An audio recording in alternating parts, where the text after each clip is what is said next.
Today we are testing 3 low-budget Univibe clones. The least expensive one for me was the Jimi Nova. I normally refer to it as a $40 pedal, but I think it cost about $35 or so online. Next, the Electro Harmonics Good Vibes, which I believe was about 100 used, 109 if I remember correctly. Voodoo Lab Microvibe, a long-time favorite. I usually pay anywhere between $80 and $120 for these when I can find them anymore. They're not real easy to find. Really like this one a lot. I have a lot of history with it. For overdrive, using an old full-tone plimsoll. And for a little ambience, so to speak, using a very old Ibanez 89 delay. You can see this one's earned its keep. This one doesn't owe me anything. Okay, so here are the contenders. You can see I have this messy board set up. Off the board, I have a Ibanez 89 from the 80s. For a little ambience, I have a full-tone plimsoll to use as a distortion effect. And then in the loop, here in loop 1, I have this Moen Jimi Nova. Loop 1, loop 2, I have the Electro Harmonics Good Vibes. In loop 3, I have the venerable Voodoo Lab Microvibe. And here's my clean signal. I'm playing it into, playing the Stratocaster into my modified 1966 Fender Vibrolux Reverb. This Strat is a 93 Stevie Ray Vaughan signature model. It had no pickups at all when I got it, and I put in some unknown ones that I had in the parts pile. They're very low output. Here's what it sounds. It doesn't sound like a Stevie Ray Vaughan Strat. It sounds like something with a lot lighter.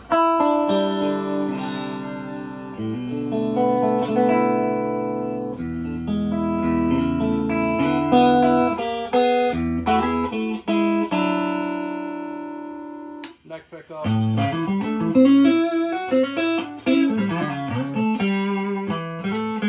Middle pickup.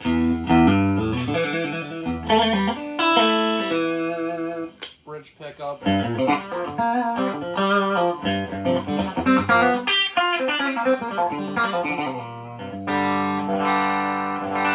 haven't really even checked the output of these pickups. They're just like just by how they sound, they're like a 50s style pickup, but like a late 50s style. But anyway, I'll turn on this delay just for a little ambience.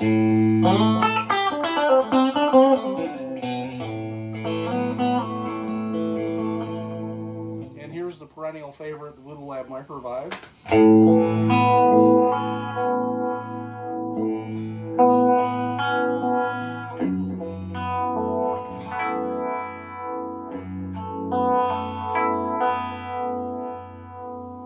That's about where I would normally set it to.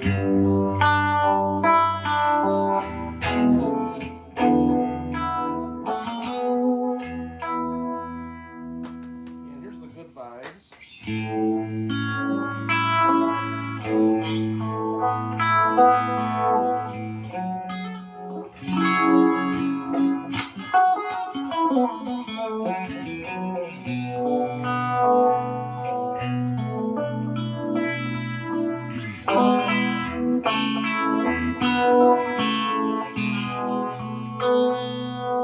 And again, these settings are just quote-unquote where I would probably put it if I were using them live.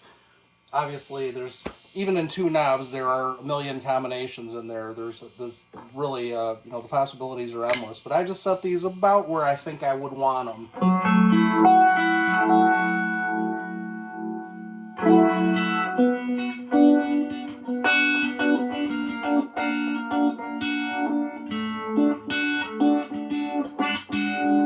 Straight signal again.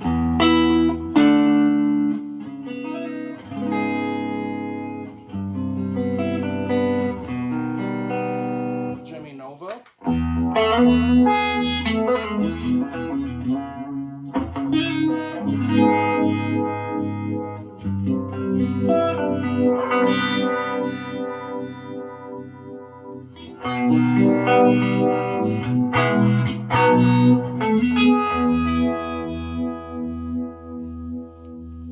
off the bat, in this chorus mode, of course this one only has chorus mode, so that's all we can really discuss on the Microvibe, and it's hard to go wrong. There's only 2 knobs. Get them set right, you got your tone.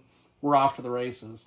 Well, these two are a little more complex. They both have the chorus and the vibrato mode, which I'm not going to get into the vibrato mode or the expression pedal capability that this one has, which is, by the way, it's really cool. I'm only going to concentrate on the chorus mode this time, and the 2 things that these two have that the Microvibe doesn't have is this in chorus mode has not only expression pedal capability, but also has this volume control. Volume control can be important because a lot of times when you hit your vibe pedal, there is a level drop. I had that issue with others that I tried. I won't go into names, but I tried more expensive ones, considerably more expensive, like 3, 4, 5 times as much as what these cost, and they had level drop issues, and that was really a disappointment. Although they sounded good otherwise, I can live with a slight level drop, but it was drastic to the point where I couldn't really justify a $500 device that had this issue. So I ended up getting rid of those and trying some less expensive ones, and this Microvibe stuck with me. Well, this has a volume control to overcome that.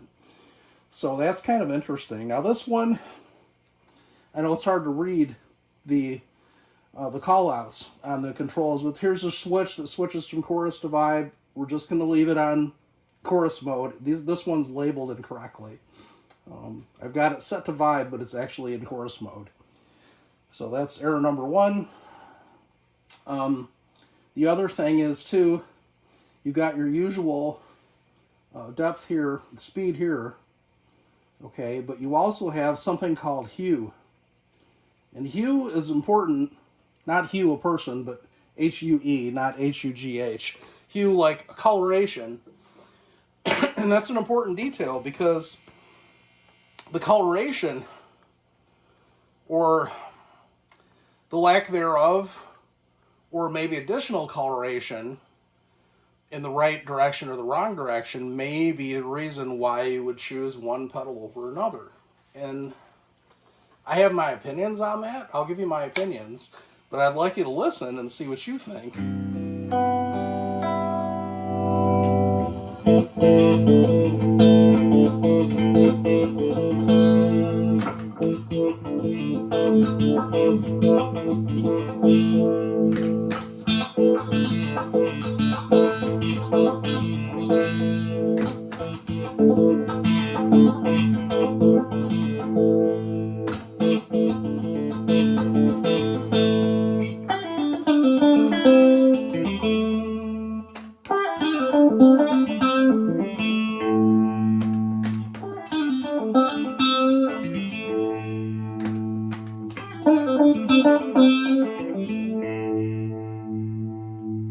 They're doing something slightly different to the tone. They all do the wobble. Off, on, off, on, or whatever. They all do that. And they all do the wobble in the lopsided kind of way that an optical type of phase shifter, which is what these are, an optical type of device will always give you that lopsided type of a feeling, which is great. That's the throb that people refer to when they talk about these effects. But the attack of the note, listen to the attack of the note. I'm just going to play one note, make it a high one. Here's my straight signal.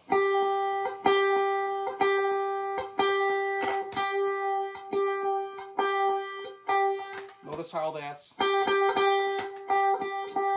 slightly dulled. Well, you can sharpen it. You can sharpen that attack with this hue knob a little bit.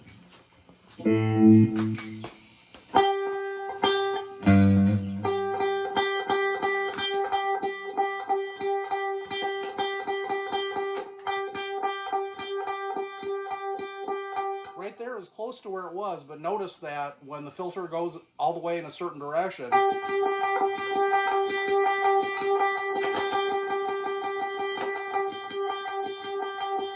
it can potentially go brighter than the guitar originally was. Everyone has their own ways of doing things, But myself, when I'm playing the Stratocaster, the guitar is already plenty bright to begin with.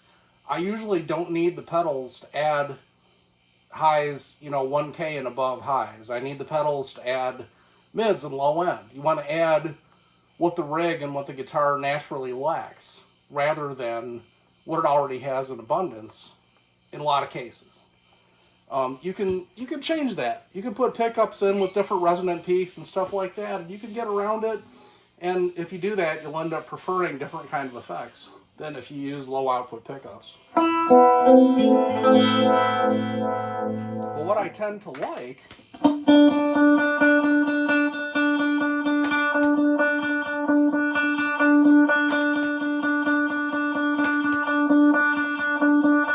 is that the absolute brightest sweep of the filter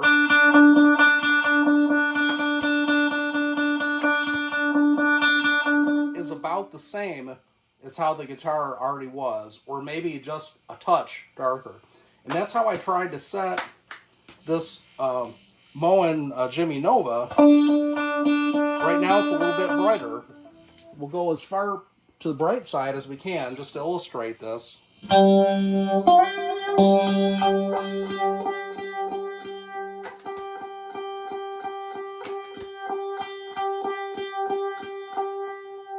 Now that high might work really good for recording. There's no telling how it'll sit in a mix. So that I would say experiment with it. But in a situation like I'm in most of the time, playing in a trio, I'm trying to have a thicker tone rather than a thinner one. I usually have plenty of highs on the guitar and the amp. I don't need that kind of help way upstairs like that. Is it a bad sound? No, it's not.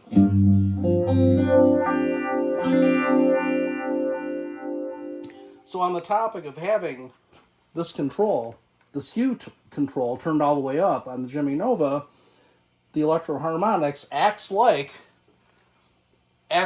if you did have that control on the Electro Harmonics, it would be stuck all the way up all the time. The Electro Harmonics is extra bright.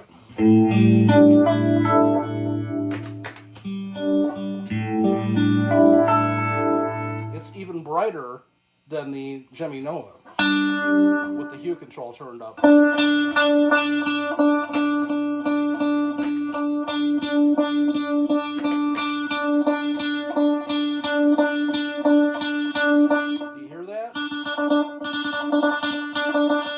It's not horribly bad, but it is there. If I was playing at really high volume, I think that brittle high that it has would kind of grate on me. Playing at low volume here, it's no problem. I can practice with most anything or with no effects at all. It's more inspiring, of course, if you're going to rehearse a song or work on a song or write a song that you think has, has a type of effect. It's nice to have that effect to give your mind more of a complete picture of how it should sound. And I can practice with darn near anything and compensate for it somehow. I can go like that. The brittle high is gone. And you know what I did? I rolled the tone knob on the guitar off to about 6.5.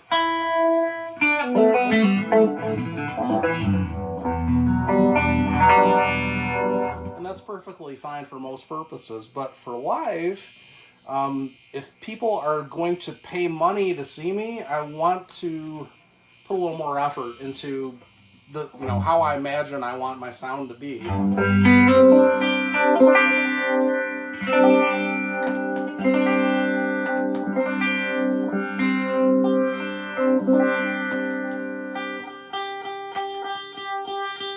See, that's livable to me.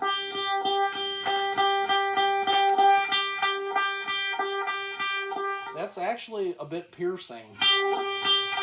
Unless I roll the tone off on the guitar like so. Now I'm at about 6.5 again. That's not too bad. But now for the next thing that I do, if I change sounds, then I've got to turn the tone knob back up and kind of start over again. And it all depends on what kind of player you are. I like to start with the tone knobs wide open and then back off from there. My bass bridge pickup setup is with the tone knob backed off, but not the others. I like to start the others backed off. I don't have a tone control on the middle pickup. It's set up to run wide open, so I can only back off the neck pickup. And this works okay this way. If I go to the middle pickup, like, you know, for bridge of size,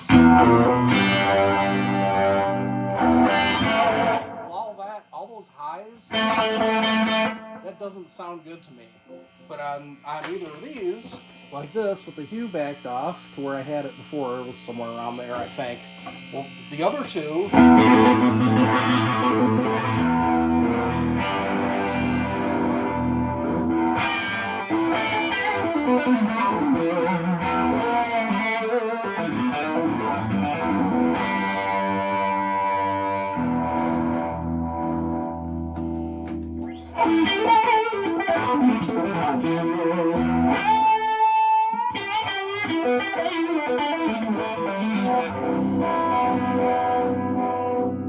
remember, that's with no tone circuit at all on the guitar. It's plenty dark. It's plenty bright, too. It still has plenty of bite when you dig into the strings, but when you play gently, you have that nice and a pleasing high, and if you turn the volume down on the guitar,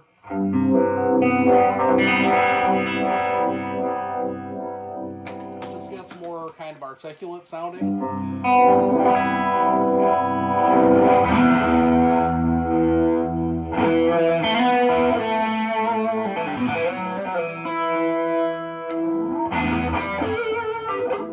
Yeah, see, I forgot to turn the tone knob up.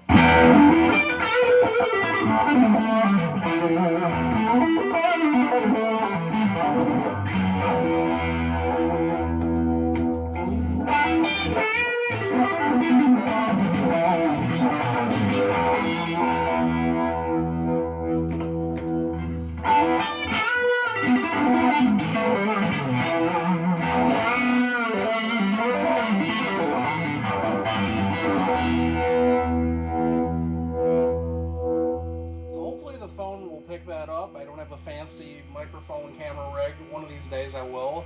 I actually am making some progress there, but but you can tell just by that little bit, there's a brittle type of a high end to the Electro Harmonics Good Vibes that you can't really dial out on the pedal. There's no kind of control for it, and if you turn the tone, you can turn the tone knob on your guitar down, and you got it. And that rounds it right off, and that's a convenient way to do it. But if you go to switch to another sound somewhere, then you got to readjust again. And I try not to set things up that way. It's just my own rig. If I had a darker rig, if I had like humbuckers with 300K pots or something like that, something that's inherently dark, well, I'd probably love the Good Vibes. It would probably be like taking earplugs out of your ears, right? It would probably be like, wow, there's all these highs. That sounds great. Now it's like cutting. It would have some benefits, but to my rig, it doesn't really seem to help me too much. And we'll have to ask my friend the dinosaur here if he agrees, but I think he might.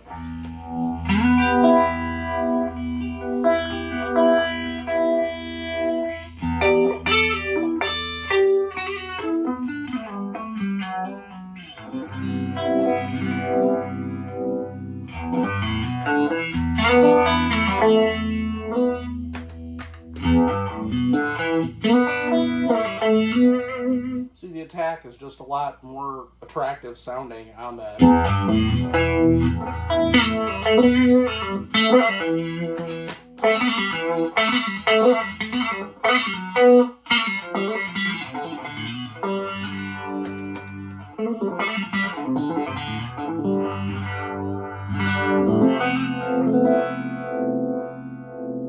I mean, most players I know, if they're getting a ever so slight dark sound, they will adjust their picking to get a brighter sound too, and they may do it without even realizing it. I mean, I've been playing for a long time, and I've just recently kind of come to grips with, during a part of a song, if you want a brighter and more aggressive sound, really stop looking for pedals to step on and do what you used to do when you played without effects for, 15 years, and just pick harder.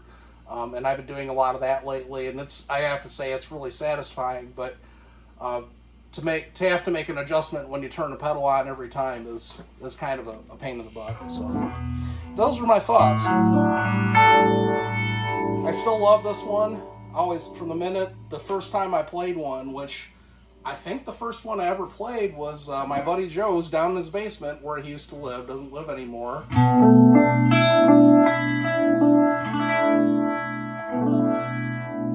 And it sounded great to me then. And it still sounds great now.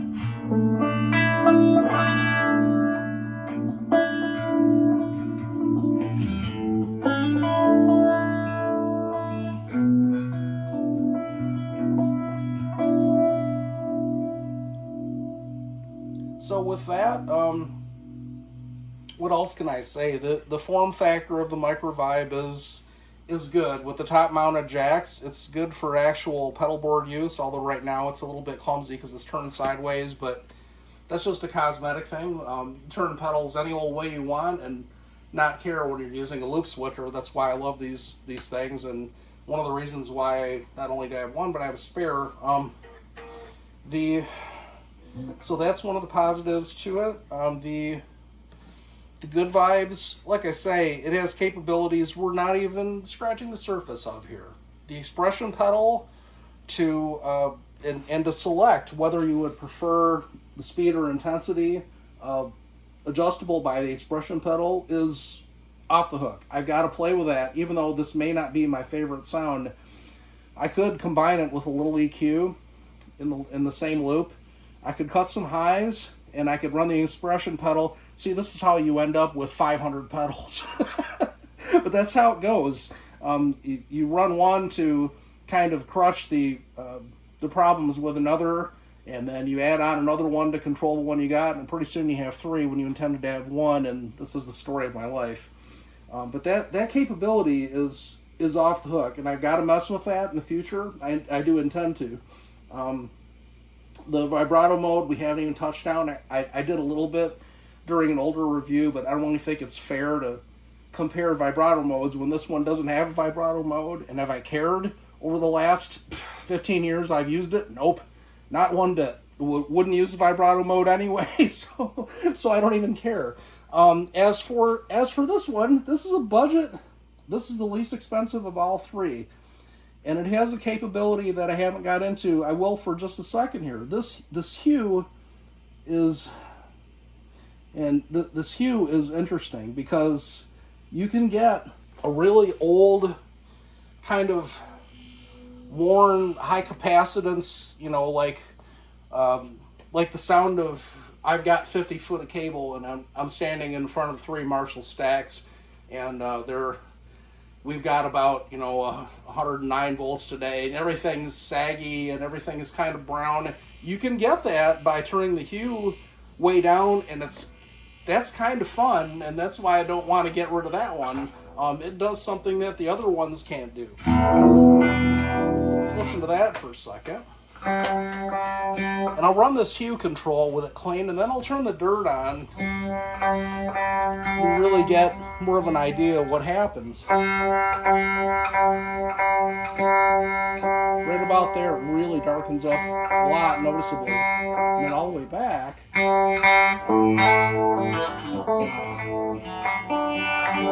there's like some kind of a notch. It's really subtle. It's like in here, something happens right in there.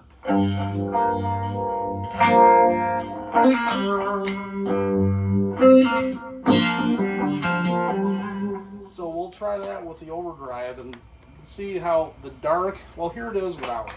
Here's just the overdrive signal. And here is, so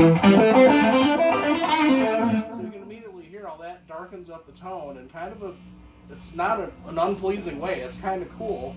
Now this one does, the Jimi Nova does have a little bit of signal loss. I noticed that the guitar is slightly not as loud through it.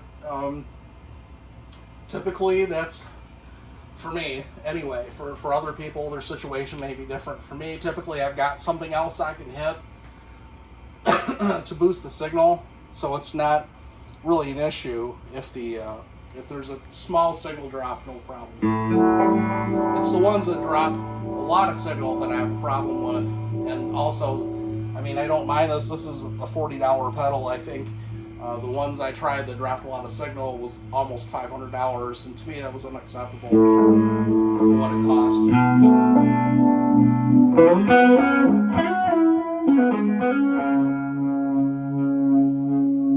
So here we are on the Jimi Nova.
Here's the Microvibe, just for contrast.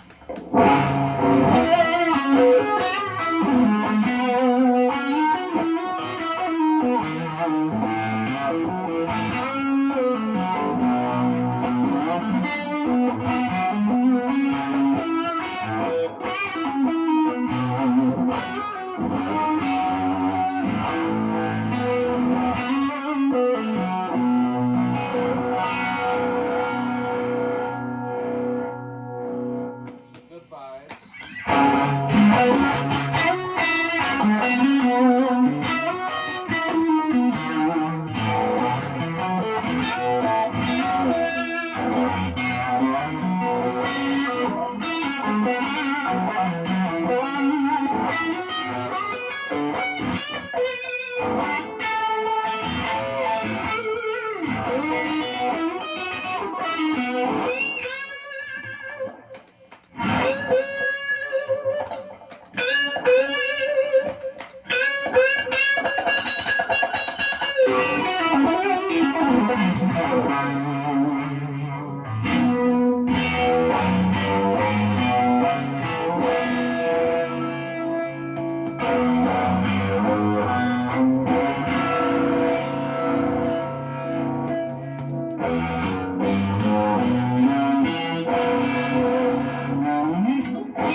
Well, I guess that's a wrap.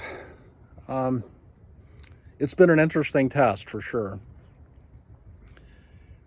I got to ask myself, now that I'm at the end of this, what did I learn? And I'd have to say the main thing I learned is that, personally, if you give me a good Stratocaster, a good amp, a Univibe type of clone, an overdrive and a delay, I'll lose myself for hours playing that stuff. I just love that effect. It draws me in as a player like nothing else. It's real easy to lose myself doing that, and I just had a blast making this comparison for you. I'd have to say the Microvibe is still my favorite. It wraps itself around every note you play in such a way that the lows and mids are just as big as they were. The highs are not accentuated compared to how it sounds when the pedal is off, and the way the lows and mids sound are just really clean and really big sounding and really natural sounding, and it just feels good to turn on. It's not excessively bright like the Electro Harmonix Good Vibes is. With that said, I usually use at least one buffer in my system. Sometimes I use two. I'm playing a bright guitar through a bright amp and usually have a buffer in line someplace. That should tell you I'm going to lean towards a bright tone inherently, and the Electro Harmonix accentuates that. If you don't, if you have a chain of true bypass pedals, which tend to darken the overall tone, if you have some hot humbuckers with 300K pots, if you normally run really long cable and don't have anything to compensate for it, or you just don't usually run very much treble anywhere in your signal path, you might really dig the Electro Harmonix. I know I'm going to hang on to it because it's an interesting pedal for the capabilities it has, and I believe I could make it work with a few minor tweaks here and there. So I don't really intend to get rid of that one. It's a very good and interesting pedal.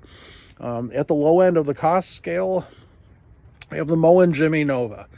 Now, I'm glad I had it on a looper because myself, I'm kind of averse to stepping on a picture of Jimi Hendrix's face. It just feels wrong, right?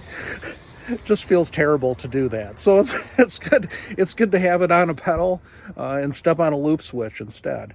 The Moen Jimi Nova has, when it's adjusted a certain way, when that kind of magic hue control is adjusted a certain way, has this darker, mid-rangey, squashed flavor to the tone that really engages me. And I think it could be because it's kind of reminding me of some of the live recordings I've heard of Robin Trower in the 70s, when he would sometimes had, and this is probably not how he sounded live, but how he sounded mic'd and through the board recordings and the bootlegs and stuff I've heard, sometimes mic'd up in the way the recording would come out. His signal would come out kind of mid-rangey, kind of a little more squashed. It wouldn't have the low end that it would have in person, and the pedal seems to inherently bring some of that, which is really interesting, and it kind of brings something different out. I'm not sure what that is. I'm certainly not trying to copy Trower. I don't even tune down most of the time, but it brings something different out, and it's a really interesting and engaging pedal, and I think they're normally like $35 or $38. They're so cheap, it's almost ludicrous. It really a fun device to play with, and so that's really the answer. I like all three, but I'm not going to take the Microvibe off my main board for whatever that's worth. I hope you enjoyed this. I sure enjoyed making it for you. If you're new to this and you enjoy the content, I'd sure appreciate it if you could like, share, and subscribe. Subscriptions don't cost you anything, and they do help me out as a YouTube creator. I want to increase the quality of these videos and get some better gear, better lighting, and learn how to edit these a little better over time too. And I want to continue to produce some content that you're interested in seeing. I don't want it to be all about gear either. I do want to put some other stuff out there, and maybe be a little bit more than I've been so far. But anyways, that's about all I've got for you today. Thank you for being here, and take care now. Bye-bye.